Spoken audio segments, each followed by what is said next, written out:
This is the Detroit Sports Podcast Network. Welcome, everybody, to this week's edition of Doc and Jock. I am the Doc, John Macaroon. Joining me, my cousin Adam, the Jock Strozinski. If you hear a little extra pep in my step, finally, some good news. After freaking 12 years, Matthew Stafford walked up into the office, went to Allen Park and said, look, get me the hell out of here. It's done. I don't want any more. Thank goodness you and I can read between the lines. And when Dan Orlovsky opened his mouth, we all listened because we all knew it made sense. Sometimes in the world of life, things are really as they appear. Last August, he went and vacationed with Stafford. And literally 3 days later, you're getting reports. Oh, good teams should trade for Stafford. If the Lions don't win, they should let him go. Bro, if that shit wasn't supposed to come out, Stafford would have shut that down immediately. Instead, Orlovsky every 3 weeks was spouting off. So I'm excited.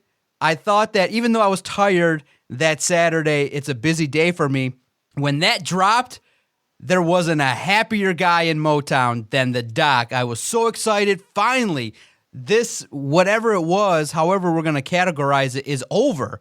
And the rebuild now kicks off in earnest. I am the happiest sports fan in Motown. What up, cuz? It's all good, baby. You are so pumped right now. I love this. You're never this happy. Listen, it's about time. It's like, I mean, you know, you and I pretty much form conclusions a lot faster than the sports fans. And here's a quick tip. If you want to build your brand on Twitter and you're a Lions fan, whatever the Lions do and you write, it's great. Lions hire linebacker coach, it's great. Lions hire offensive coordinator, it's great. Your site's boring. You have no opinion. It's like, I can just go to your site and see you love the Lions, and I don't have to go back to your site. It's like, oh my gosh, the Lions got John Dorsey, it's great. Oh my God, the Lions got this guy, it's great. You and I, 5 years ago, were like, bro, are we ever going to win? We've been doing this podcast now, 200 episodes. Back then, we were like, this is not going anywhere. Move on. Similar with the Tigers, similar with all the teams. We said, this needs to kind of cycle a lot faster.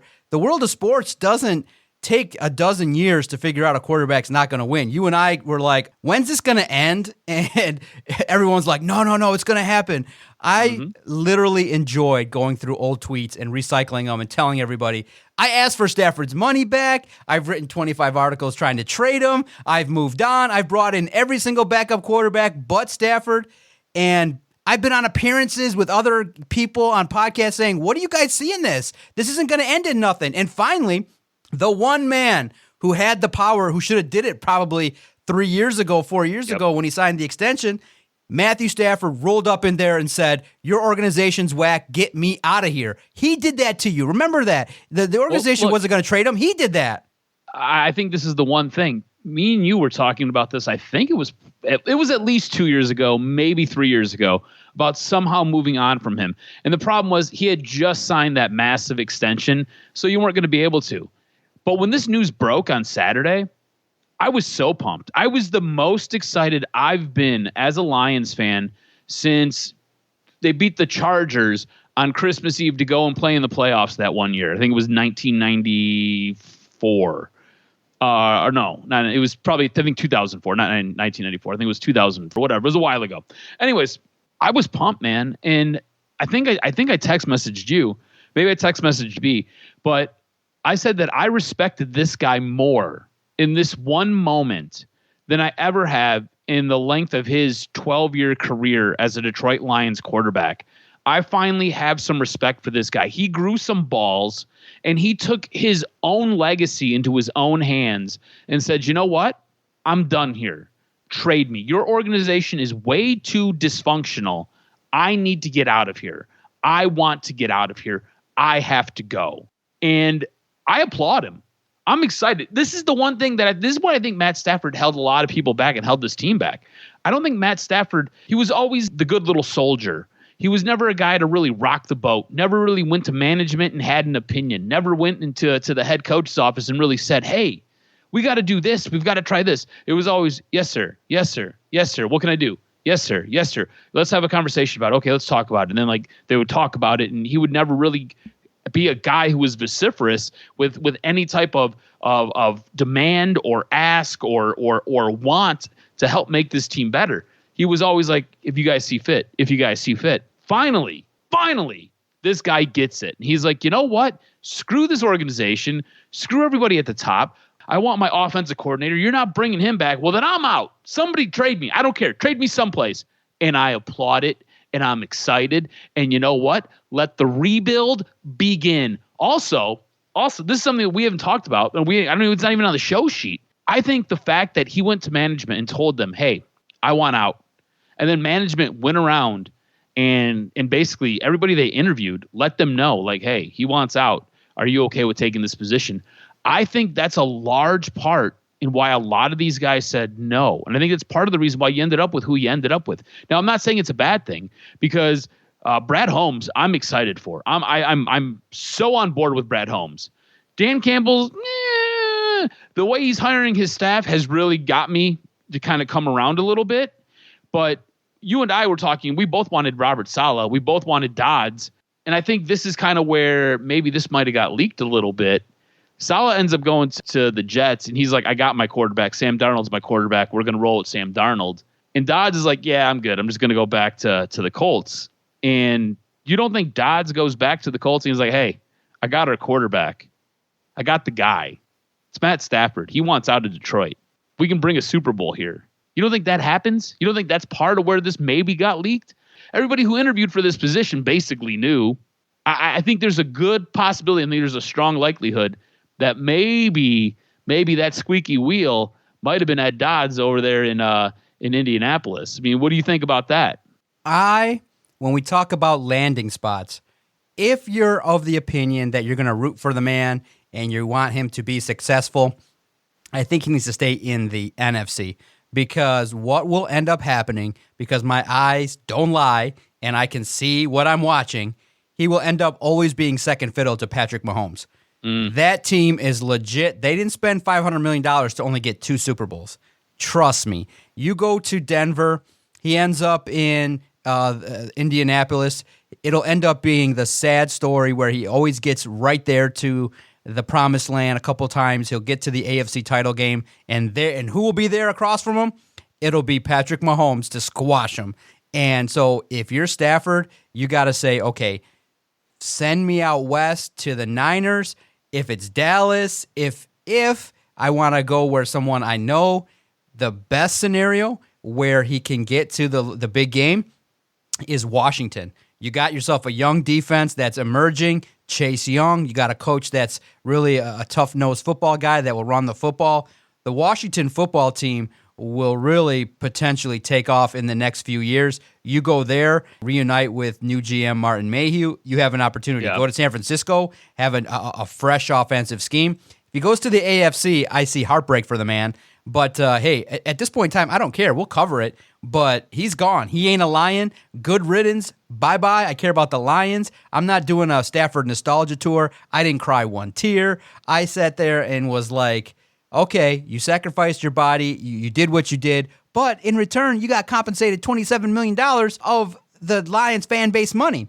That was more than a fair trade-off. And in my opinion, the Lions fans got gypped. You didn't get a lot of memories. You only got 3 playoff games. You didn't win any of them. Ton of heartbreak. A lot of putting your hands in your hair and scratching your hair out because of how the team played.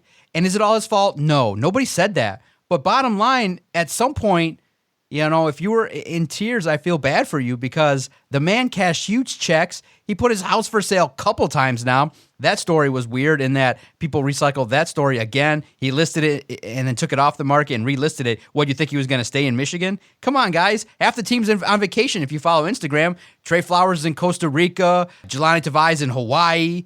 Come on, guys. TJ Hawkinson's partying with George Kittle. They don't stay in Michigan. Half of the guys, you know, Danny Amendola skiing in Colorado. Once the season's done and their obligations, they get the hell out of here. You know, I know you guys love him. You embraced him as your own. But come on, dude. The guy's from not here. He'll visit. That's it. He's not going to keep a residence in Michigan. As much as they want to do the whole PR, we love you guys, and Kelly and all that stuff. Move on. The next guy's here. That's how sports work. Get the guy that can move this thing forward, where collectively as a team we can get some more victories. And that's the bottom line. I'm not crying. I'm not crying one bit. How much did you say his career earnings were? It's over $250 million. It's 226.479-ish million dollars. Almost 250. It's nuts. It'll kind of depend on what happens with this. Well, he's going to get this signing bonus, this roster bonus. He might not get it from the Lions, but he'll get it from somebody, plus whatever he's got next season. So, yeah, in essence, when he becomes a free agent again, his career earnings will total, depending on if they restructure his contract or not, it'll be almost $270 million. Yeah. It's like 269. The man's fine. He wants to. He wants to win. It's crazy. But now, this could have all happened. This guy's got more money than the freaking bank. Exactly. But are you concerned in any way that this information got out? I mean, this could have been kept in house. You could have made this happen and just announced a trade one day. Mm-hmm. Why did this information get leaked? And do you think it was, the organization and the agent just saying, okay, let it happen and we can get the bidding war? Because I'm of the opinion that these general managers aren't like wimpy negotiators. They know that pressed up against it, there's no chance in hell the organization wants Stafford back because of the fact he publicly declared, I want out. They don't want to pay, the Lions don't want to pay the $10 million. So by mid-March, by that deadline when he's owed the money, the Lions have to make something happen. So I think these general managers are not just going to drop out 3 first-round picks. I don't even think potentially that one would be really stellar. I understand those that looked at Carson Palmer's deal, but knowing that the Lions are pressed up against it, I think expectations should be a couple second-rounders, especially with his age. No way, bro. You think the Lions get a first-rounder? No, I think a good negotiator waits until the last moment and offers 2 seconds. Here's the thing. You don't have to take that. You don't have to trade him. Who cares if he wants to go or not? Oh, he doesn't have any say in his contract. If he's unhappy, cool, be unhappy. You're still going to go out there and play football games for us. You're not going to get us what we want in return. You're not going to really help us with our rebuild. That's fine. You're going to be on a team that's not going to really go anywhere, and you can be upset. That's fine. Whoever leaked this, I don't know who leaked it, and I don't necessarily have a problem with it getting leaked because I think what you've done is everybody who's already out of the playoffs and all the teams who are basically looking around the league trying to figure out who their quarterback is. And there's going to be a bunch of teams that need a quarterback, okay? And there's a couple teams that are in a really good spot and are in a win-now mode that need a good quarterback. And I don't know if leaking it helps or hurts you, but what you've done is you've now started the clock. And according to Ian Rappaport, you've already talked to a third of the league. And I think that's fantastic. You've got teams like New England. They're always a threat and always can win. The Colts are win now. The Pittsburgh Steelers, I feel like their running game's a little bit whack, but I think they're a quarterback away. You've got teams like the Carolina Panthers who need a quarterback. Denver needs a quarterback. You brought up Washington. Washington's a spot that I think is prime. They need a quarterback. You know what I'm saying? I mean, look at how bad the NFC East was this year. You got him with a losing record. Matt Stafford is usually good for what? 4 wins a season at least? 5 wins a season by himself? I mean, that right there turns your football team. You can look at San Francisco. Chicago needs a quarterback. I don't think he'll get traded in the division. Dallas, who the hell knows what Dallas is going to do? But I mean, I'm just going through looking at teams here. I mean, New Orleans needs a quarterback, and I don't know if they have the cap space to do it, but they need a quarterback. There are teams in this league that are ready to win and need a quarterback. And I think what you've done now, all you really need are 2 teams who believe he's the answer, maybe a third team. And you just need to pit them against each other. If you're Brad Holmes, you're in your office, you're picking up the phone, you're like, hey, what's going on, Indy? Okay, that's cool. Well, let me see. I appreciate that you guys want to give me a second this year, a second next year, and you want to give me a third. Hold on 1 second. Wait 1 second. Hold on. Who's this calling? Oh, I've got Washington calling me. Hold on 1 second. Oh, hey, Washington, you want to give me a first? You want to give me a first? You want to give me a third next year? Oh, okay, hold on. Oh, the phone's ringing. Hold on. Who is it? Oh, hey, San Francisco, what's going on? You want to give me a first this year, and you want to give me a third this year, and you want to give me a second next year? Oh, hold on one second. Hey, Indy, San Fran's on the phone, and they want to give me this. You got anything better? I mean, just like this, I need your best offer because I'm ready to make a deal. That's all you got to do. That's what it is. I think if you are Brad Holmes, you're in the driver's seat, bro. You are in the driver's seat, and you have all the cards in front of you. Yeah, who cares? You end up having to pay that $10 million out. Whatever. You got enough cap space. It's not going to make you're going to be a bad team next year. I think we've all come to the realization that you're going to be a bad team. We've all wanted the rebuild. We're going to have the rebuild. You pay the $10 million. Who cares? If he stays, all right, he's going to be on a shit team. Whose fault is that? That's his fault. Stay. Nobody wants to trade for you. Nobody wants to give us what market value is. I think the going rate, and you tell me if I'm crazy, I think the going rate for this guy is a first plus. And what I'm looking for a first, and I'm looking for a third this year. Next year, I want your second.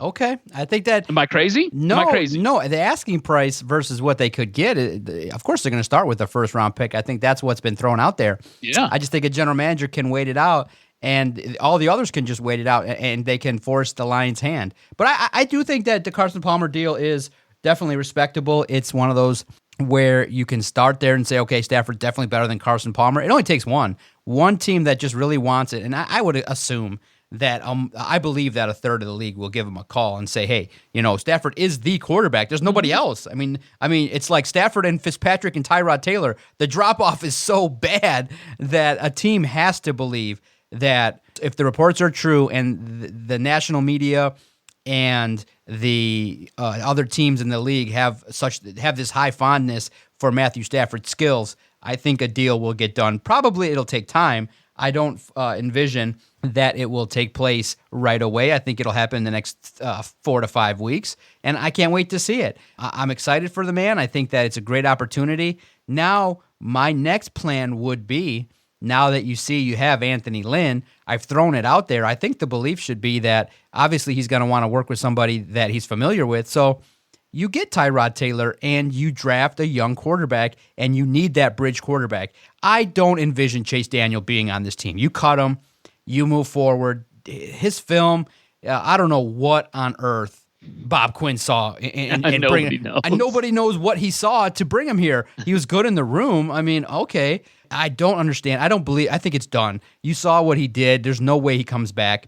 You can get out from under that pretty easily. You bring in Tyrod Taylor. You can maybe take a chance if his price tag is a little high or he wants to go somewhere else. You bring in Fitzpatrick and you draft a young quarterback. You have a bridge for 1 year, 2 years, and you move forward. You take the losses and you handle all your business in the coming years in regards to moving forward. So I'm okay with it. Tyrod Taylor, is he going to light the world on fire? Is he going to be a great winner? No. But bottom line, for those of you that were anti-tank, are you really going to be upset when in 2019 you had the number 3 pick, in 2020 you had the number 7 pick, and potentially if you lose 12 to 13 more games this next year, you're going to have the number probably 4 or 5 pick? That is the definition of tanking. That's what we're looking for. Now, you did it with Stafford, and you weren't openly doing it. You were trying, but that's what you're looking for. That's what you need to build a roster. Pick in the top 10, lose a lot, and make sure that the man in charge, Brad Holmes, picks the right guy. This is the definition of what we're looking for. So this is great. This is how they need to build.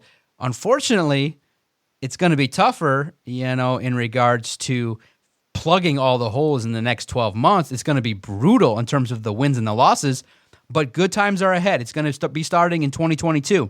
This year's a wash, just the entire year. Who they draft, who they pick up in free agency will all be part of the initial rebuild plan, but the schedule's tough. You're going to lose a bunch of games. Bro, this is great. Get a bridge quarterback, whoever it may be that you believe can teach a young quarterback. I'm of the opinion, I think Tyrod Taylor and Justin Fields is plan A, but potentially Tyrod Taylor and Trey Lance could get you where you need to go. What about Zach Wilson? Where's Zach Wilson at? I think Zach Wilson gets picked up. I think a team will trade up for him. I don't think he's going to be there. So too. I don't believe he'll be there. So I think that if you're really a strong talent evaluator, Mahomes wasn't drafted in the first round, was he? He was. He was like 10th or 11th. Kansas City traded up for him. That's right. So I think that if you want to go to the ultimate example, Tom Brady was drafted in the 6th round. If you can, the best plan for these guys is to find a quarterback later. And probably, my opinion, when you see the numbers on the linebackers, if he's there and he drops, you hope that Micah Parsons is there because he's emerging as a pass rusher, somebody that I believe can really take the linebacking core and defense, you can build the right way. Or you go potentially Barmore from Alabama. I know people think that value pick is not the right spot for him, but I go defense in the first couple rounds. I'm not sold just yet. Maybe you can convince me that you go wide receiver in the first round when you can get value later on in the draft. I think you have to go linebacker defense, or you go Justin Fields, hoping that you have another first-round pick that you can pick a defender in this year's draft. Bro, I don't think you ever go wide receiver. Wide receivers, I feel like, are a dime a dozen. I mean, you have generational talents like Kelvin Johnson, but I feel like if you were going to go with like a specialty position, I feel like you go running back over wide receiver, and that's probably flawed thinking, just because running backs get so damn beat up. But I think if you can find a special running back, I think they're a little bit more valuable than a wide receiver, because wide receivers, man, I know the Lions haven't been able to do it, but you look at other teams around the league, you get production from guys who are either undrafted free agents, or you get guys who are in the 5th or 6th round and they're able to shell out and produce for you. Every now and then you'll get a really special guy, but I mean, I don't think you ever, especially when you're drafting in the top 10, I don't think you ever go wide receiver there. You know, when you start to kind of move back from that a little bit, you move back from the first 10, I think that's when you can start to maybe take a wide receiver. If I'm the Lions and I'm at 7 and my quarterback is there, whatever quarterback it is that you fall in love with, go get him. Go get him. If he's not there, then I think you go defense. And if you were able to get that trade out of whomever it is, say you end up with, we'll say it's New England, say you end up with the 15th pick. At that point, you can go grab your wide receiver. I mean, you don't have anybody to throw to him. And at that point, that's where I think your bridge quarterback kind of becomes almost dangerous to have that bridge quarterback. I think that's when having a guy like Chase Daniels, because you know what he's going to give you. You know what he is. He's not very good. That's what he is. He's not very good. And I think that helps put you into a better spot going into the following year's draft, where you know that you have a really good chance to get whomever that elite quarterback might be that might come out. Now, this is the thing, right? You've got a couple guys in this front office now. There's been a couple moves that have been made by the Detroit Lions who are really, really good at evaluating quarterbacks and have done a really, really nice job at doing that. So do you trust them? And I'm going to ask you, do you trust this front office to be able to get it right with picking the quarterback in this draft? I like to hire John Dorsey. I mean, the man that was responsible for Baker Mayfield was in the room, also making the wheeling and dealing for Patrick Mahomes. I can't knock it. I think that they're putting together a solid team. I think the optics, though, is really funny with the Lions. You have this new administration, and it's looking a certain way, yet the head coach is a Caucasian male. It's kind of interesting. It's like the entire staff is African-American, and the head coach is white. I mean, you should just went all the way with it. Just have Marvin Lewis be the CEO of the situation. It's just a weird situation. But I do believe that, not really looking into race, I don't think it played a part, but it is kind of interesting that there's a lot of diversity that's going on in the Lions coaching staff. But the optics of it, I'm like, why don't you just go all the way with it? I mean, what's the deal here? But it's just here. Hold on, to elaborate a little bit on John Dorsey, and I'm with you. I think there was a huge hubbubaloo about when Dan Campbell was hired as the coach, and everybody claimed racism, and they all pointed to his press conference as oh, black coaches can't get hired, but this guy can. And if you look at what this organization has done, they interviewed quite a few minority coaches. Right. They've interviewed quite a few. I mean, your general manager is a minority. Before Bob Quinn, the general manager before him was a minority. The head coach before Matt Patricia here was a minority. Right. I don't think this organization necessarily sees race as being an obstacle or being an issue for them, because they've hired minorities in the past. And if you look at the way the staff is constructed, it is predominantly, I mean, yes, Dan Campbell is the head coach, but the rest of the staff is a minority. And if you look at the front office, it's a really nice mix of minority candidates as well as white people. So, I mean, I don't necessarily think race is an issue here, but I do want to elaborate a little bit on John Dorsey. And I find John Dorsey to be quite interesting. I mean, John Dorsey is a little bit older. This guy is 60, so ageism obviously isn't a thing here. But this guy was also part of the team. He was part of the director of college scouting when Aaron Rodgers was brought in. So you've got Aaron Rodgers, who's going to be a Hall of Famer. I love Baker Mayfield. I think Baker Mayfield is great. Depending on what I'm wearing on my head that day, I might look like Baker Mayfield, which is kind of a compliment because I think he's a good-looking dude. I love Baker Mayfield. I love his swagger. I think Baker Mayfield, I don't think he's an elite quarterback, but I think Baker Mayfield is a really freaking good quarterback in this league. And then I don't think there's any doubt about it. Patrick Mahomes is going to be a Hall of Famer. And if you look at what happened with the Eagles this past year with their draft, they go out and they grab Jalen Hurts. We all thought it was a little bit early. And Jalen Hurts through a couple of games showed, and I think John Dorsey was at that. I mean, I just named 4 quarterbacks who are all really freaking good. 4 quarterbacks who could start on any team in the league and be productive and are going to give you a chance to win. And I think if you look at kind of the way the league has evolved a little bit, Aaron Rodgers moves around a little bit, but he's not the most swifty of guys, right? But then you look at what happened with Patrick Mahomes, and Mahomes is a guy who can beat you with his feet, but he's got a cannon for an arm.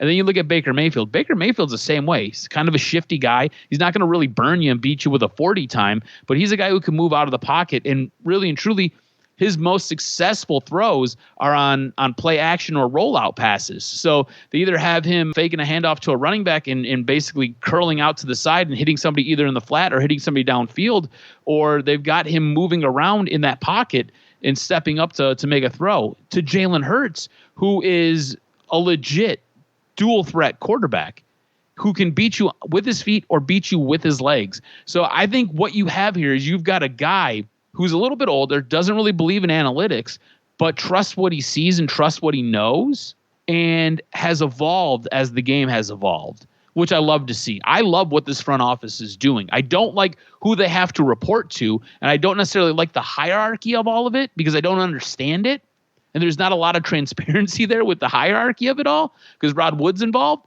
But I think what you got here is you've got a really nice mix, whether it's on the coaching staff with guys who have a lot of experience, or they have experience with a very young head coach, and in the front office you've got a lot of guys who are put in position to be great at what it is that they are very, very good at, and I love that.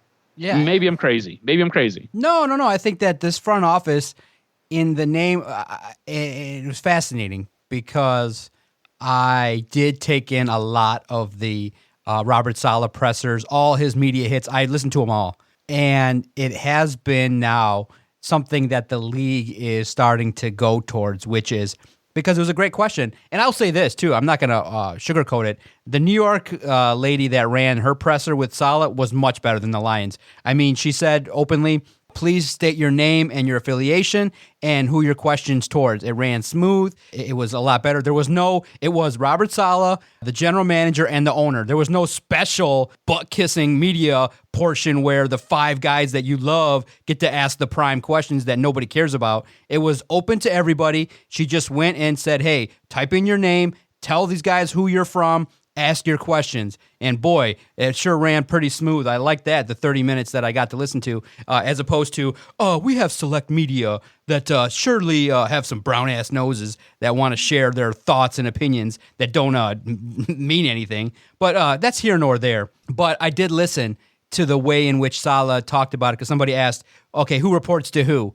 And in essence, Saleh said, look, when you collaborate, it doesn't matter who's reporting to who has final say on things, because I'm going to be in the meetings. We're going to have a collaborative effort. This new word of collaborating is what happens. But guess what? When you have big personalities, that's when things can break down. Let's say, for example, Brad Holmes wants player X and John Dorsey wants player Y, and they battle it out. Eventually, someone's got to make that decision. That's going to be Brad Holmes. And then, eventually speaking, human nature evolves. Let's say Brad Holmes picks a player and it doesn't turn out. You don't think John Dorsey's going to throw in a little bit of a, hey, Rod, I did kind of want this other guy, and Brad, this is kind of not going to work with this kind of thing. There's going to be some politics. It happens in every organization. So don't buy into this whole kumbaya nonsense. When it comes down to it, if he picks the wrong players, there's going to be an issue. But the league is going towards that. They're like, hey, let's all love each other and collaborate and let's work together and be harmonious. Well, don't you agree, though? You get a much better front office if that happens. If you got everybody operating on the same page and rowing in the same direction. No, I don't think it works like that. Me personally, I'm of the opinion that Brad Holmes should collaborate, but it should be stated right up front. I make the final call. I'm seeking everybody's opinion, but bottom line, it's me. Well, yeah. Me. I did this. I'm accountable. I agree. He should have the final say. But that being said, like, somehow Rod Wood has gotten his name in the mix, and somehow Rod Wood has politicked his way into a position where everybody's got to go report to his ass. That makes no sense to me. You explain that to me. I don't know. You're in the room. Yeah, I get it. It's simple. Sheila's not in, she's got other things to worry about than the day-to-day of everything. So what they do is they say, okay, I want to talk to... trying to fix her camera for her Zoom calls so we can get some good audio? Exactly. So what happens is she wants to know from one person what's going on. She doesn't want to talk to Brad and Dan and Anthony. She wants to talk to Rod. That's it. What's going on? And so Rod gathers all the information, and then when Sheila has a question, she goes to Rod. And that's it. Rod's not making any decisions. Rod's the information gatherer, and then he reports up to the owner. It's no problem. It's a figurehead position. His job is to make the numbers sound luscious, which he's doing a great job of, because the Lions had no fans and they hired a whole new staff and they're paying two coaches who don't even work here. So and she was asked point blank. She's like, "Oh yeah, how does that work?" Let me ask you this: How does this work? 'Cause I don't know if you know her, and maybe you do, maybe you don't. So Patricia gets picked up by New England, and he's not technically a coach. He's doing stuff in the front office. Does he still collect his salary from Detroit because he's not coaching? Is that how that works? I think so. I think he's more than fine in his situation. And at the very least, Bob Quinn's getting paid the remainder of his salary. So the Lions are not hurting for money. And the Lions are not hurting in terms of making the decisions. It's just I'm more of the opinion that you have more of a top-down approach than this whole collaborative nonsense, because you got to hold somebody accountable. I mean, I don't believe it's too many cooks in the kitchen. The more opinions, the better. But you want to have the one central figure. It's me. I'm the guy. Hold me accountable. I made the pick, and I hopefully that's done right, and that Brad doesn't do the whole if the pick is right, it's me, and if it's not, it's a collaborative approach. You want to make sure that everything is really on the up and up and working together. I think that they can make it work. I don't think that's what everyone celebrated, is that Brad can take a whole room and bring it together. But I don't know. It's new. This is what the teams are doing. This more collaborative approach.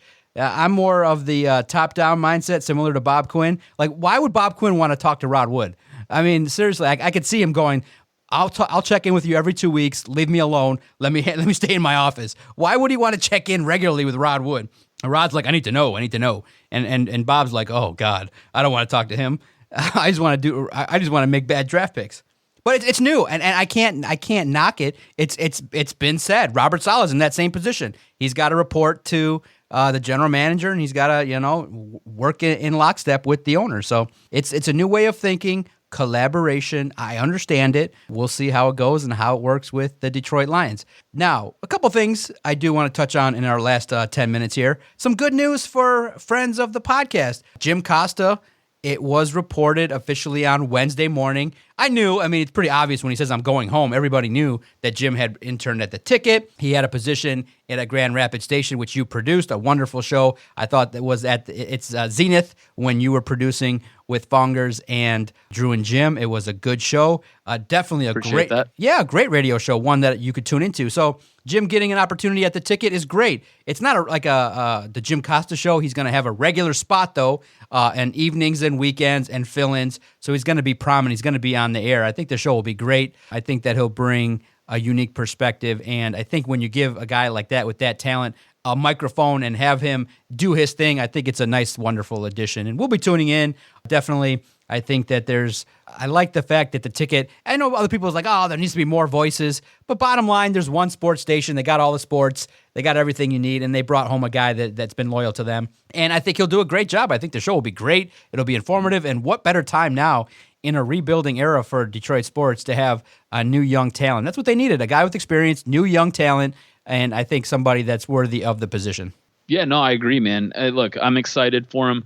I knew this was coming for a minute now, and I'm excited for him. I'm pumped for him. I can't wait to hear him when he's covering Lions games or he's covering Tiger games or whatever it is. Usually I disagreed with Jim's opinion on most things. But that being said, he's incredibly intelligent. Like he is so damn smart.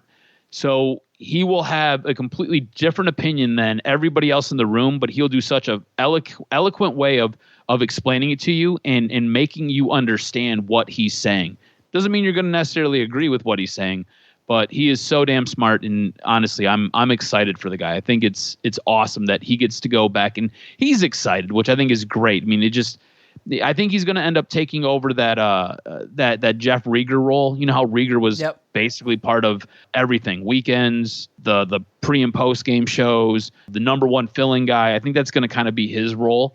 And look, man, it's going to be fantastic. Like you said, it's good to get a young voice on air, somebody who knows what he's doing. On top of that, he brings a program director mindset to the station, which is fantastic because he was the program director out there at ESPN 961 in Grand Rapids. So I'm excited for him, man. It's going to be fun. It's going to be good to hear. Absolutely. And I think that hopefully they give him opportunities to expand, maybe a podcast, maybe something along the way in play-by-play or updates and things like that. So he'll have a big role. That's what they want. They want guys that are versatile, and that dude is versatile in a lot of things. So good luck to him. I'll be listening. I think it's not probably going to happen, until early February, but you never know. You just got to pay attention to Jim Costa's Twitter page, and we'll definitely all be tuning in and supporting. Like I said, the Big Drew and Jim show was awesome, and a lot of people were upset when it was just unceremoniously yanked off the air in one of the most radio way possible, where you're number one day and then gone the next.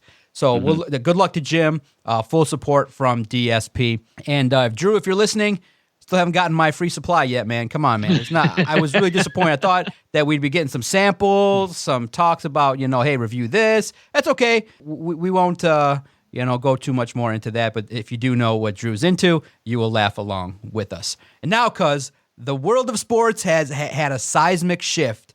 And of course, I saw it a year and a half ago. I said, okay, the world's going to go into sports gambling. Let's do a gambling show. And so I launched one, and the host was great, did a good job, but obviously things change and they move on and things like that. But of course, once the online gambling where you could just go to your phone and push some buttons, once that hit, I'm like, bam, we got our podcast back. My buddy Phil and I are hosting Wanna Bet, where it's a real simple concept. That's the concept I wanted for the last show was just, hey, drop a couple bucks in, let's take the journey. And boy, Phil and his smart brain and his numbers took $100, is already at $650, used all the free bets. Oh, wow. You know what he's doing? Very bright. He's doing the bets where, in the NBA, where KCP plus 7 points against this opponent, and he's won that. He won, I think, a Hawks player having this many points against the Pistons. Easy money there. He's taking advantage of the free bets, and I think the next time we'll record it, it comes out on Fridays, he'll be at over $600 from his initial $100 deposit. Now, I'm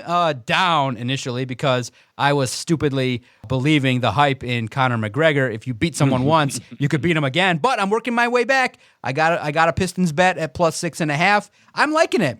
I think that it's easy, it's reliable. I'm only going one barrel. $200 was my initial deposit.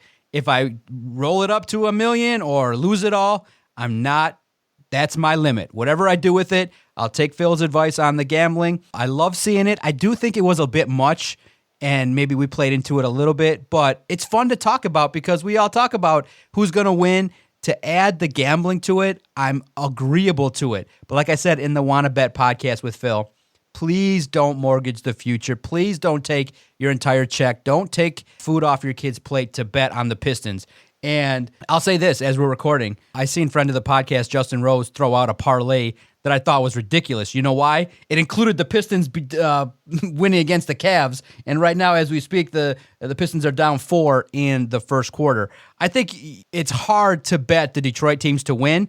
Getting points, I literally thought, and I said to myself, how on earth are the Pistons, after playing the Sixers pretty well, how are they getting 6.5 points? I thought it was a crazy number, so I threw a couple bucks on it and made some money back, and I'm going to take advantage of the free silly bets that are offered. So the Conor McGregor loss will only cost me like $75.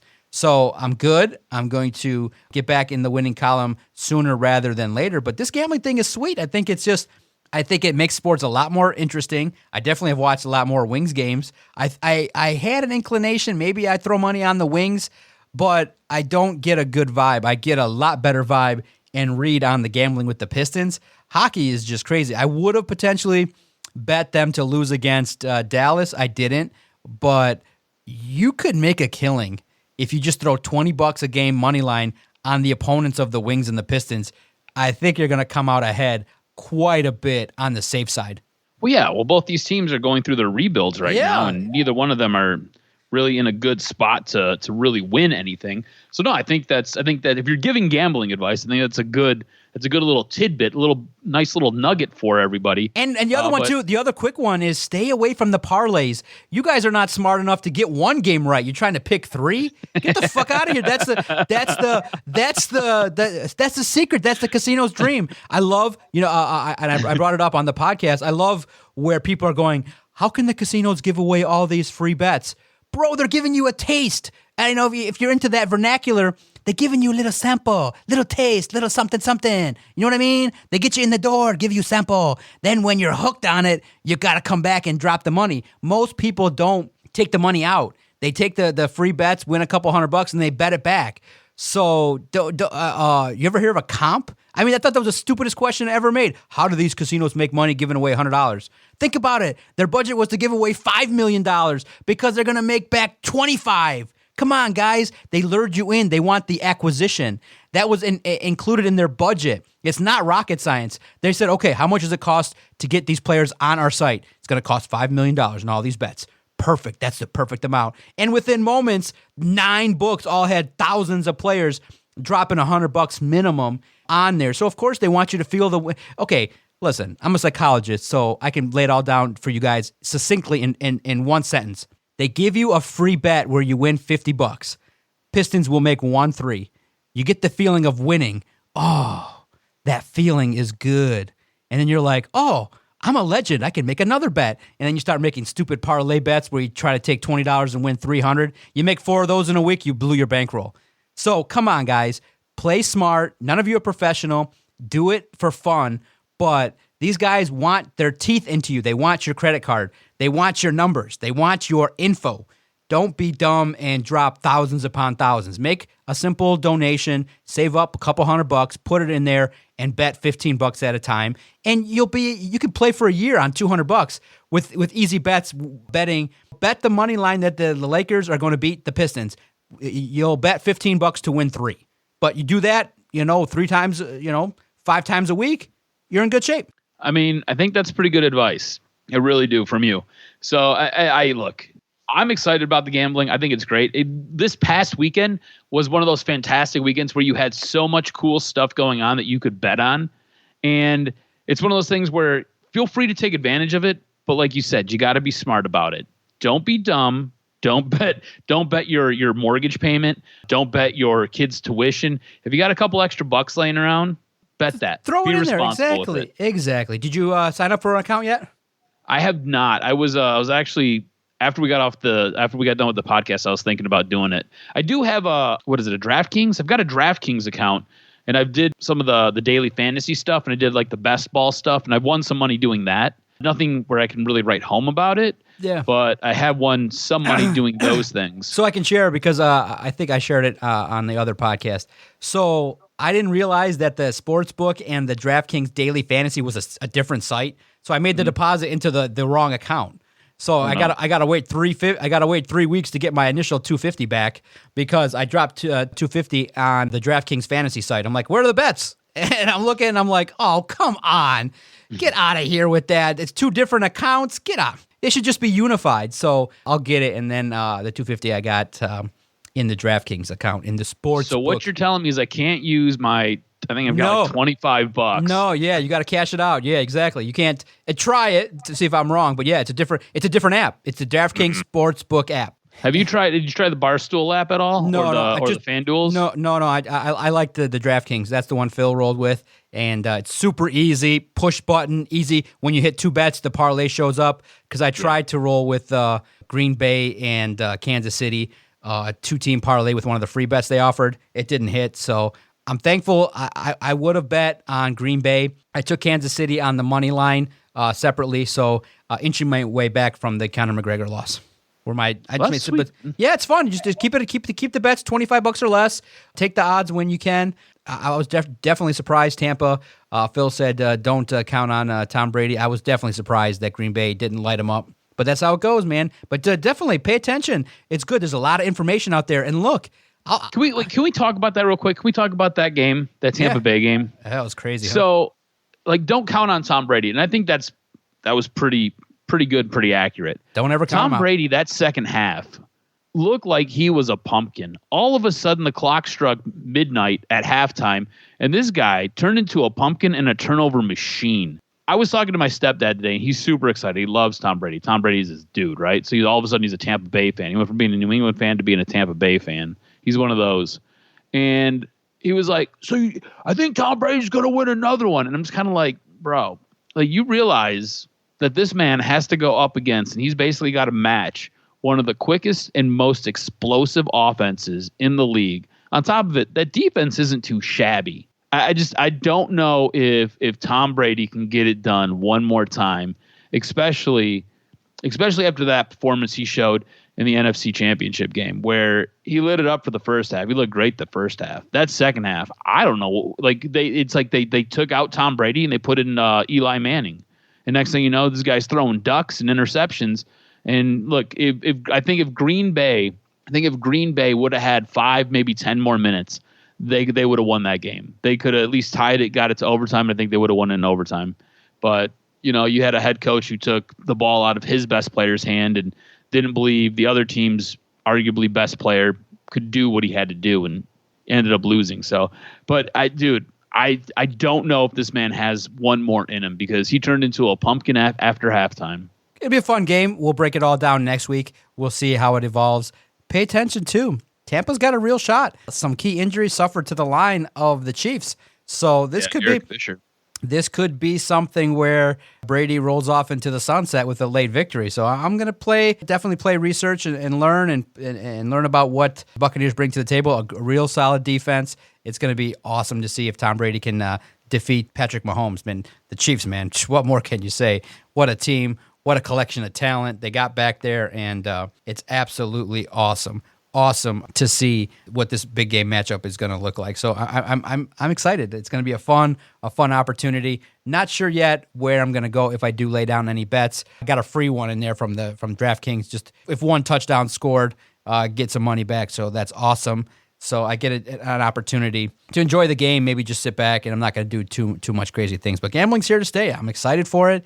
I think that you're going to see a lot of programming. I mean, I believe there's going to be networks all around it. It's going to be more to talk about it. So just like I said, have fun with it, banter. Hopefully you're lucky once in a while to hit a couple parlays if you're sure into it. If you just, I think a great bet that someone made, I think the first bet was made like, $10 for State to win it all, to win like 500-600. Those are fun here and there, but not to try and make a career of it. Not that many people make a career out of sports gambling, because the best nail it 56% of the time in the NFL. So you think you're going to give it a whirl? Yeah, okay. The bookmakers don't create these apps. 9 of them. Okay, and then I tune into my favorite show on Sunday at 11 p.m., watch it religiously for the last decade, and there's my guy, Dan Miller, Fox Bets app, baby, the sports work. Get in there. It's like in big, bold letters, Fox Bets, make sure you get in on the action. It's like, okay, a little overkill. I would have maybe took 3, FanDuel, DraftKings, Barstool. The rest don't need to be here. That's a little overkill when you got 10 of them, but that's the name of the game. And that's where sports is going, especially because who doesn't love money? Who doesn't love wagering on sports? But just like I said, be responsible. Have fun with it. Don't bet money line on Detroit teams. Please. You'll end up losing your ass. Please bet responsibly, if we can say it just one more time. Make sure to follow Adam on Twitter at AdamRSTROZ. Follow the network at Detroit Podcast. Anywhere your favorite podcast is located, make sure you hit Detroit Sports Podcast. And when you hit the subscribe button, our daily content just finds you each and every day. I do want to thank those that have put us in the mix of the regular podcast they listen to. Appreciate it really when you guys message and say, hey, we like listening. We like your show. We hate your wrestling takes. We love your takes on this. It means a lot. It's noticed. It's noticed where when we're appearing, people want to debate our thoughts and things like that. And that's all you can ask for in the world of sports, is that when you have an opinion, someone wants to respectfully debate it or react to it. And that's what we've done. And I can't thank Adam, Vito, Logan, everybody associated with the network, the Fan Report guys, the Michigan podcast, Noah, everybody that does a show, Cameron, Phil, everybody that's hopped on as a guest really has made this network fun, and people know what we are. And it's just fun to be a small slice of the sports community and to hop on and to have these fun-ass debates about Stafford and things like that. Thank you so much. I greatly appreciate it. For the Jock, Adam Strozinski, I'm the Doc, John Macaroon. Episode 391 in the books. Let's talk again next week.